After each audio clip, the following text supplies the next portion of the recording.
क्या विश्व बाल श्रम निषेध दिवस 2002 से प्रतिवर्ष मनाया जा रहा है, तब तो ये गलत है, दूसरा सही है।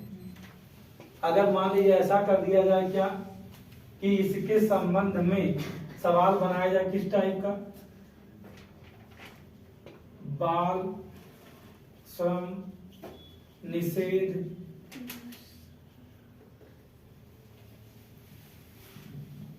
दिवस के संबंध में विचार, यानी किसका सही और गलत की बात कर दिया जाए। अब एक बात जाने रही, जो सिंबल हम बना देते हैं ना, तो आप भी गफलत में ना रही, कमीशन नहीं बनाएगा। अब कमीशन भी सब ड्रामा करने में माहिर हो चुका है, वो भी ऐसे सिंबल बना के किनारे हो जाएगा, अब आपके दिमाग को रोक ले जाएगा। इसका मतलब सर क्या है? सही या गलत तो बताओ, सही या गलत क्या है, उसे कुछ करना नहीं है। मतलब ही अब जो बदला है उसका सिस्टम यही है। 11 जून को मनाया जाता प्रतिवर्ष। फिर कह रहा है क्या, दूसरा है लाइन लिख रहा है, ऑप्शन बना रहा, कह रहा है कि ये बी ऑप्शन और आपका ए ऑप्शन है। बी में कह रहा है कि 2002 से प्रतिवर्ष मनाया जा रहा है, ठीक है। यह अंतरराष्ट्रीय श्रम संगठन ने इसको 2002 में घोषित किया मनाए जाने की बात। तीसरा ऑप्शन क्या रख रहा है, कह रहा है कि इसका विषय क्या है, सामाजिक न्याय है, यानी 2023 में जो मनाया गया है इसका थीम क्या है, तो कह रहा थीम इसका सामाजिक न्याय, यानी क्या, सभी के लिए सामाजिक न्याय और बाल श्रम का अंत। कहा सामाजिक न्याय क्या, और ऑप्शन डी में जब कह रहा कि बाल श्रम का अंत करने के लिए कानून अभी नहीं बने हैं। अब कह रहा बताओ, या और गेम खेलना चाहे 1 2 3 के साथ आपके साथ, तो उसके बाद एक साथ ऑप्शन और है क्या, सभी के लिए सामाजिक न्याय और बाल श्रम का अंत हो, ऐसा 2023 का इस दिवस का क्या है, थीम है। तो ऐसे आप लिख लें। बेटा मोबाइल कैसे देखती रहती है, ये मोबाइल को त्याग कर दीजिए। गगन प्रताप नाम टीचर को, उसने कहा कि जो लोग मोबाइल देखते हैं आप वीडियो देख के गुस्सा करें, मोबाइल को मत देखिए। आप कुछ बातें हमेशा जानिएगा, मेरे दिमाग में रहती हैं। ईमानदारी भाई, कुछ चीजें जानते कहाँ होती, मैं यहाँ बोलता जरूर हूँ, बताता जरूर हूँ, आधी बात मेरे अंदर रह जाती, नहीं निकलती है, क्योंकि हम कोई मशीन नहीं है कि बटन दबा दोगे तो चलना शुरू कर देंगे।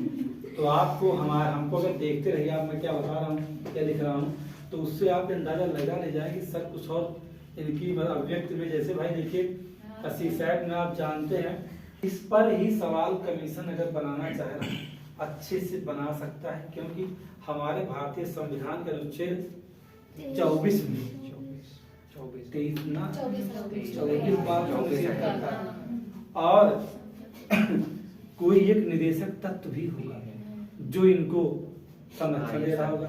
राज्य का कर्तव्य है या नहीं? और इनडायरेक्टली एक और आर्टिकल है संविधान का जो इसे होने से रोकना चाहता है, यानी मूल अधिकार में मौलिक कर्तव्यों का जो 11वां कर्तव्य पढ़िएगा कि अगर अपने बच्चे को आप स्कूल ना भेजो तो लड़का तो मजदूरी करे। तो यह बदेव कहता क्या अपने माता पिता के कर्तव्य है कि वो अपने बच्चे को कहाँ भेजे, स्कूल भेजे। तो देखिए एक बात है, करंट पढ़ते समय कोई ऐसी किताब नहीं बनी है, आपको बता दें, कोई ऐसी किताब नहीं बनी करंट अफेयर्स की जिसे हम लोग पढ़ करके पूरा करंट हिट कर दें। हम लोग कई जगहों से पढ़ना पड़ता है, कई मैगजीन पढ़ोगे तो कनेक्ट करोगे तब सवाल आपके बनेंगे। किसी में कहता थीमें नहीं पता है, किसी में खाली दिवस को लिख के छोड़ देता है ना। फिर आप जैसे जाते कहा, एक और है अभी हाल ही में मनाया गया दिवस, अब इसको हो गया है, खाली आपको थीम लिखना। थीम है सभी के लिए सामाजिक न्याय और बाल श्रम का अंत के लिए। उस थीम पे सवाल को डाइवर्ट कर रहे थे। 7 जून को कोई दिवस मनाया गया, मैसेज कौन सा दिन में है? तुम जो कहते हो बेटा कि सब हमको सब याद है। विश्व खाद्य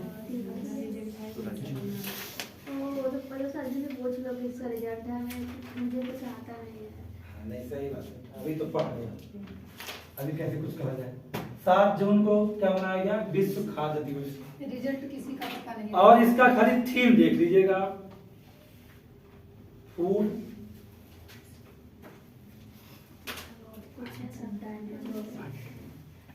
स्टैंडर्ड सेव लाइफ, ये इसका है थीम।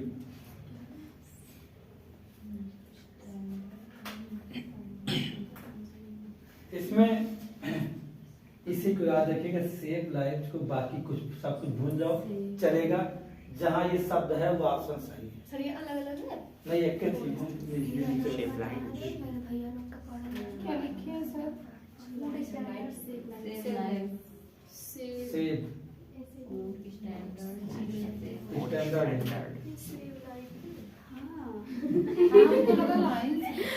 नहीं बेटा, की बात हो रही, स्वास्थ्य है, खाद्य दिवस। हाँ सही कर। कौन सा कोड है? क्या कोड है? केपीटीएम, केरल, पंजाब, तमिलनाडु, यही तो है। और दूसरा सबसे छोटे राज्यों में गोवा नंबर 1 है ना, और उसमें दिल्ली है आपकी कहाँ? यूटी में। ये ध्यान दीजिएगा, उत्तराधिकार में दिया हुआ है ना, उसको आपको ये वो सवाल से पूछा जा सकता है। चलिए एक नेक्स्ट दूसरा सवाल, विश्व मल्टीपल लिख देता हूँ, क्योंकि लोगों की बार बार चलाने की आदत खाली एक जगह पड़ी है।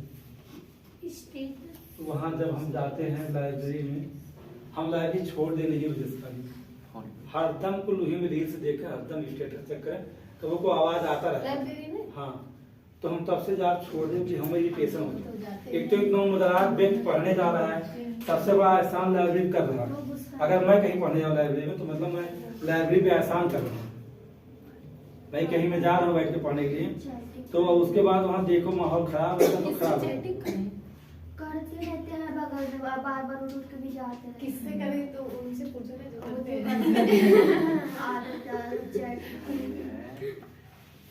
स्क्लेरोसिस,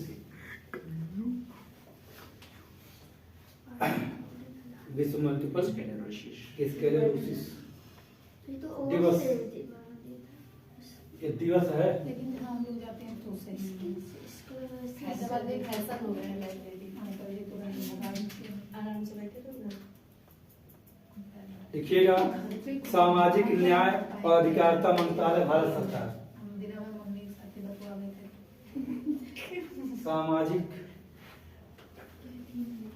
न्याय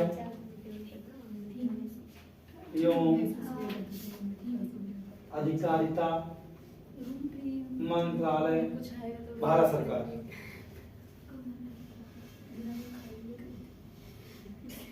के तहत, इस्लाम लिखते रहिए जो हम बोल रहे हैं, के तहत विकलांग व्यक्तियों के अधिकारिता विभाग ने विकलांग व्यक्तियों के अधिकारिता विभाग ने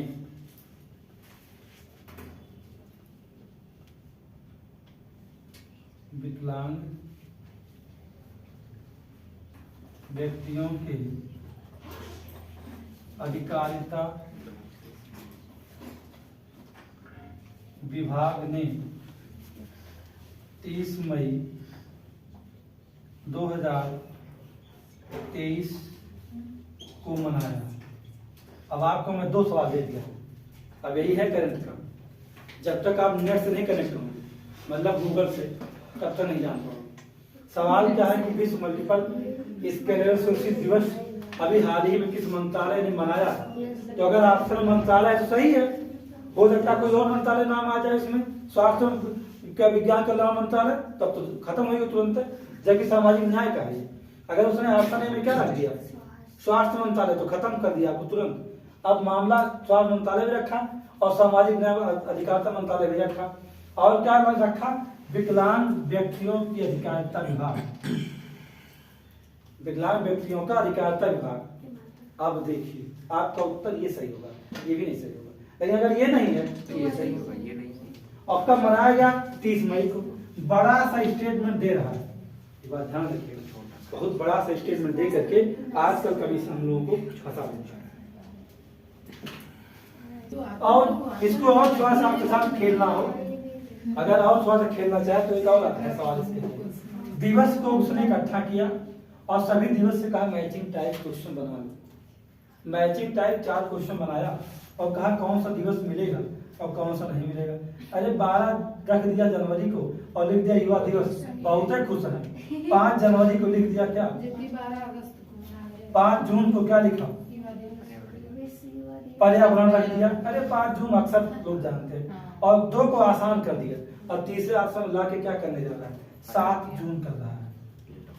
लिख दिया क्या? विश्व खाद्य दिवस 8 जून कर दिया। अब उसके बाद जब ऑप्शन डी में गया तो कह रहा कि ऐसा है, मुझे ये जानना है कि 30 मई यमएस, बस यमएस कर दिया और यहाँ विश्व खाद्य कर दिया। बिना इन्हीं 2 ऑप्शन में आपकी नैया डुबो लिया है। आप तो कह रहे हैं कि हमको तो आता तो है, ये 2 ऑप्शन चेंज कर दिया। यही पैटर्न है, देख लीजिए पेपर उठा करके, मैं आपको यही घबराता नहीं, यही पैटर्न है। अब मान लो आ गए, अब जानते हो विश्व खाद्य दिवस तो इसके साथ चलेंगे। लेकिन अगर 30 मई को आपने पढ़ रखा क्या मल्टीपल स्क्लेरोसिस दिवस, तो यमएस तो यही है ना।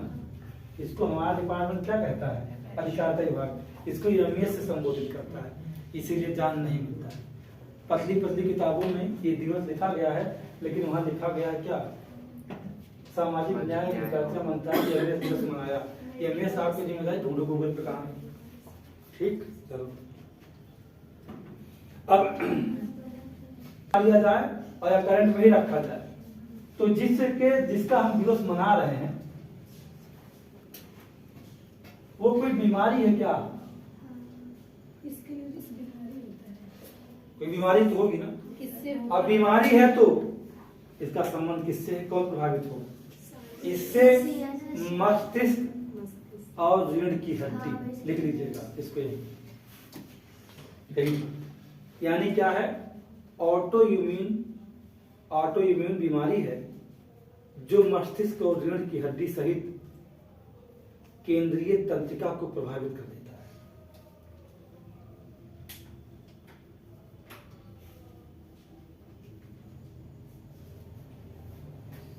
प्रभावित कर देता है। आपको पता नहीं चलेगा कब ऐसा हो गया आपके साथ।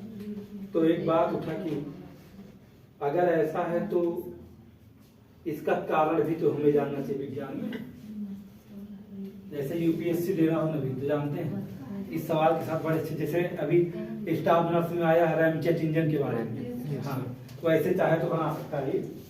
तो अब इस बीमारी का कारण भी हमको जानना चाहिए।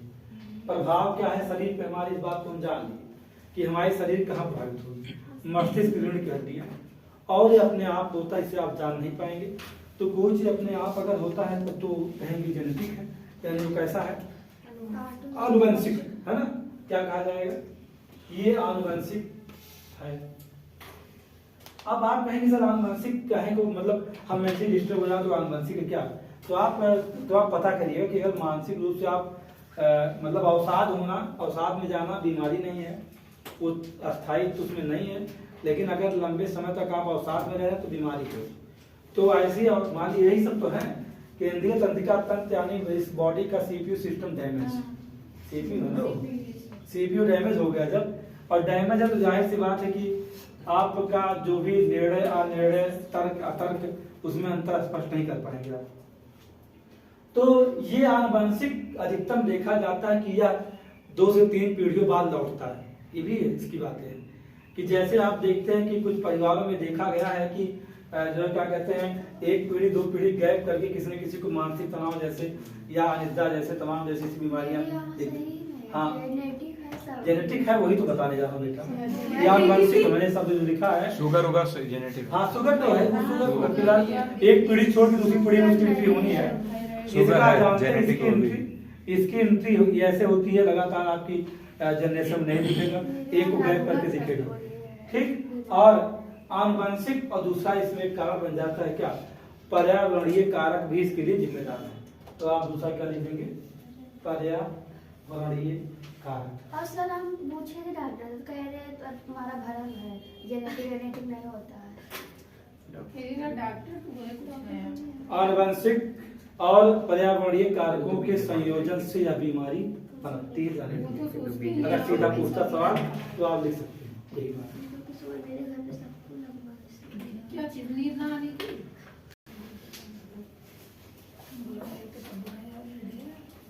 बता बेटा, एक सवाल का 2024 तक प्रत्यक्ष 2024 तक प्रत्यक्ष एक व्यक्ति एक वोट, एक व्यक्ति एक वोट लोकतंत्र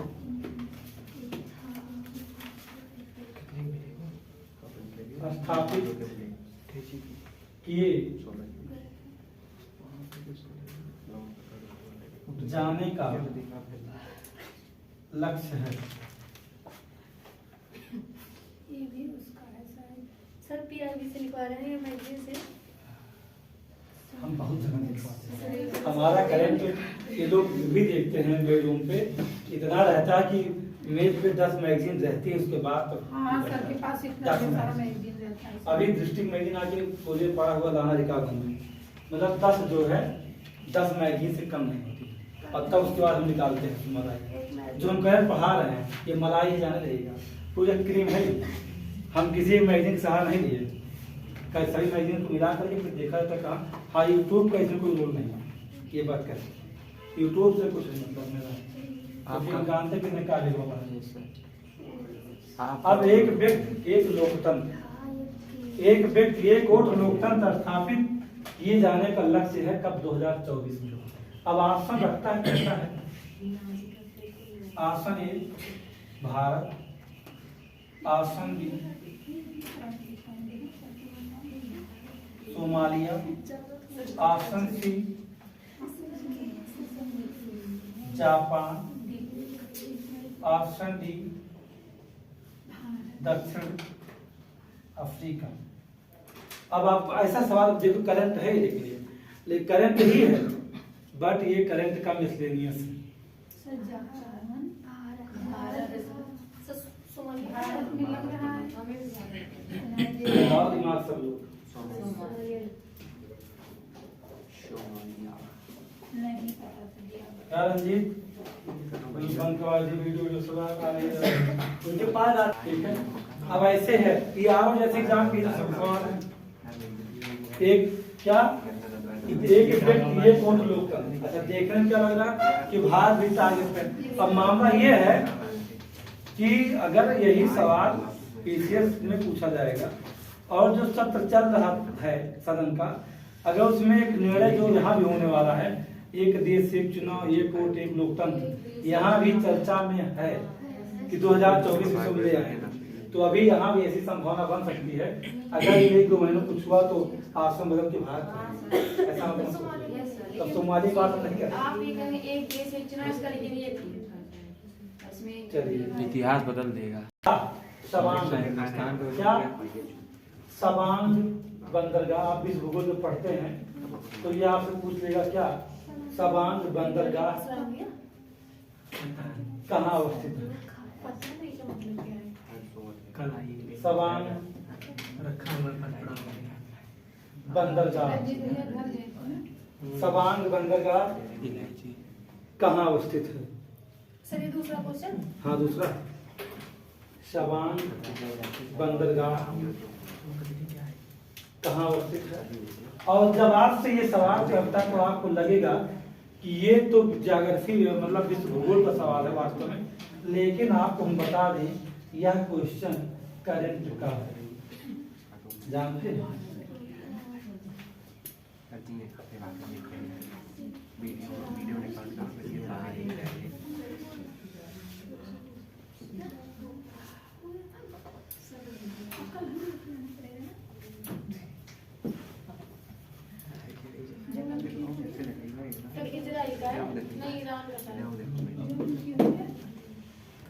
आप जानते हैं ये तो देखने में क्या लग रहा है, ये तो लग रहा है कि ये तवांग बंदरगाह की चर्चा शुरू की गई। आप कहेंगे सर इसको महज बंगाल में भी नहीं है, भूगोल की बुक में, ना ही आपके नोट्स में है, हमारे नोट्स में नहीं, क्योंकि इसलिए नहीं है क्योंकि ये परंपरागत नहीं है, ये करंट से आया हुआ सवाल है। अब यही सवाल यही से टफ होते हैं। तवांग बंदरगाह चर्चा में रहा होगा, कुछ तो वजह होगी, किसी कोई कारण होगा जिसकी वजह से चर्चा की जा रही है। यहाँ है इंडोनेशिया। भारत और इंडोनेशिया के मध्य क्या, भारत और किसके बीच, इंडोनेशिया के मध्य में जानते मध्य क्या हुआ है, यह वास्तव में इंडोनेशिया के अशोक प्रांत में है। ये भी जानते हैं अशोक प्रांत किसका, इंडोनेशिया में समझौता हुआ है क्या, इस बंदरगाह का विकास करना, जिससे जो मलक्का जल जमरून मध्य है वहां तक हमें पहुंचना आसान हो जाए। इसीलिए भारत सरकार ने तवांग बंदरगाह जो कि इंडोनेशिया के अशोक प्रांत में अवस्थित है उसको विकसित करने का अनुबंध। ये सवाल है।